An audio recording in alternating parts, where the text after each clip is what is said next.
how do you react to that, and what do you mean by coordinated attacks, Mr. Black? Well, it's very, very easy these days through the use of various different social media, through WhatsApp and through other electronic means, for individuals who have a particular cause to coordinate their activities across the world.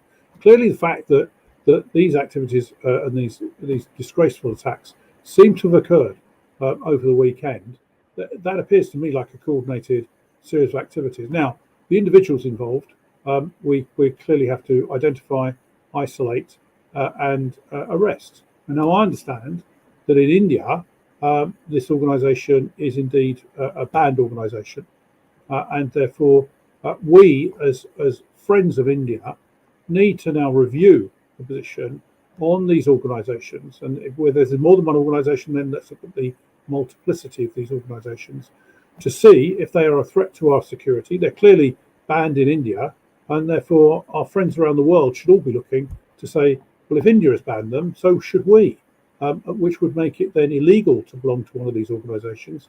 The sort of demonstrations that you saw would be illegal. Waving those flags, Khalistani flags, would be illegal. And anyone doing so would be liable to arrest.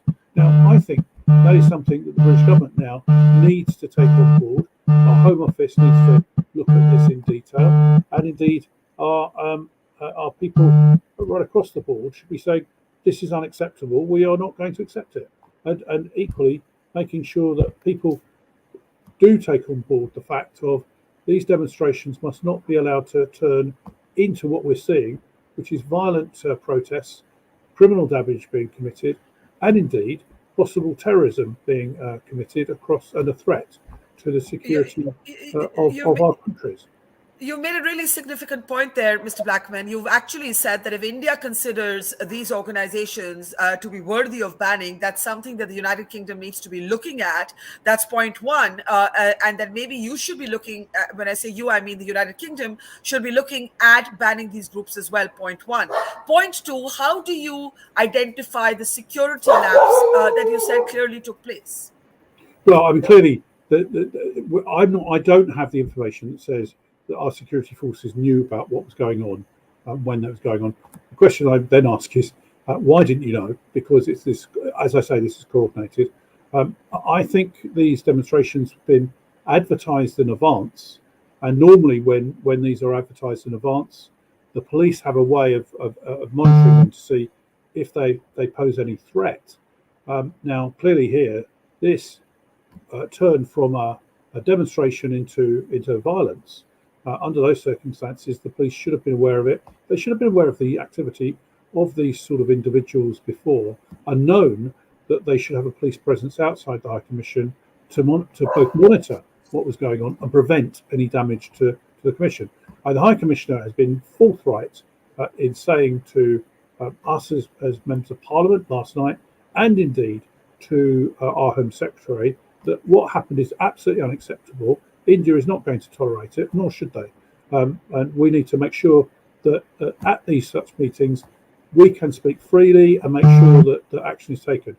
Today in the House of Commons, the Home Secretary made clear that the Metropolitan Police's responsibility is indeed to safeguard not only the Indian High Commission, but also embassies from all countries across the world. If they fail to do so, then obviously they are open to not only criticism but action. The Met Police at the moment there's been a release of a report today, which is highly critical of the Metropolitan Police, and indeed the Home Secretary has said that we are going to require action for a root and branch review of what happens in our policing, and clearly this is one of the issues that has to be addressed. That meeting with the Indian High Commissioner, with Vikram Doraiswamy, what did you say to him on behalf of the United Kingdom? You clearly said that he conveyed that India is not going to accept this. One of the long-standing demands has been for better, more effective security outside of our High Commission. What did you say to him?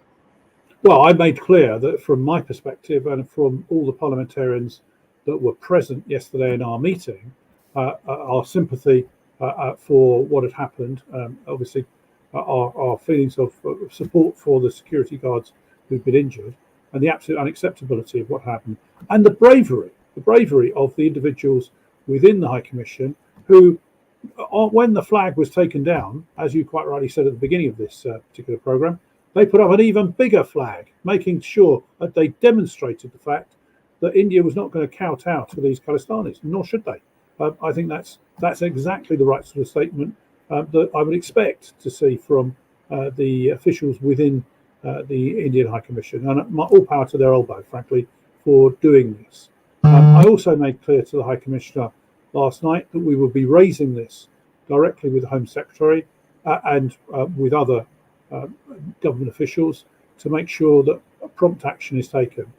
As you've seen today, there's been joyful demonstrations outside the High Commission with people coming together, celebrating India, celebrating Holi as well, and demonstrating the friendship between the United Kingdom and the Commission. That demonstrates, frankly, the true identity of the Indian diaspora in the United Kingdom. They are, of course, we celebrate the contribution they make to the United Kingdom, and we want that celebration to continue to grow and build on our friendship between our two great countries. Finally, you're speaking about that friendship, but are you worried? Are you worried that this could have a longer-lasting hit on bilateral relations? Rishi Sunak is the Prime Minister. There was a great deal of celebration in India. He has an India connection. He has an Indian origin story, an Indian connection by marriage. And I think in India, there's a great deal of anger. On a previous program, we had a strategic affairs expert saying, well, we should even put the free trade agreement, the potential free trade agreement with the UK on hold till justice has been done, visible action has been taken. So there's a great deal of anger. Are you concerned that this could affect the larger relationship, A? And B, one of the comments that you made is that, most people in the Indian diaspora have no support for the kind of hooligans that we saw outside the High Commission. So just in the end, if you would take on both of these points. Okay, well, let's be clear. We're just about to, if we haven't entered them, we're just about to enter the seventh round of talks between the United Kingdom and India on a free trade agreement. That would be an incredibly good agreement for both India and the United Kingdom. I suspect that behind a lot of these violent demonstrations is people that would literally wish to drive a wedge between ourselves and India. The answer to those people is you're not going to succeed. And the first thing that we must say to the Indian government is do not allow the activities of this very small minority of idiots, frankly, who want to cause trouble to succeed, because that's what they wish to do, to drive a wedge between us, and they must not be allowed to succeed. So let us proceed in building up that friendship and building our trade, which will be a tremendous opportunity for India, for Indian exports to the United Kingdom, for people from India to come to the United Kingdom to study and to work, and equally opportunities for us to send people over to India. Now, the key here is, of course, that the justice system in the United Kingdom is independent of government, just as it is in India. So I would urge the police to arrest each of those individuals that they've identified as being responsible for the violent attacks on the High Commission, to charge them and then get them through the court process. That's the proper process that we should follow. And I would ask them to do that as speedily as they possibly can. As you all know, the judicial system, both in India and in the UK, can often be quite slow because the police have got to go through the process of collecting the evidence, obviously the statements of the individuals involved, and making sure that they've got the file ready for our prosecutors then to take action against the individuals. But I think we've got to be clear. The individuals that committed this violence should have no place to hide. They render themselves liable for criminal prosecution, which should follow, and indeed we should take that from action.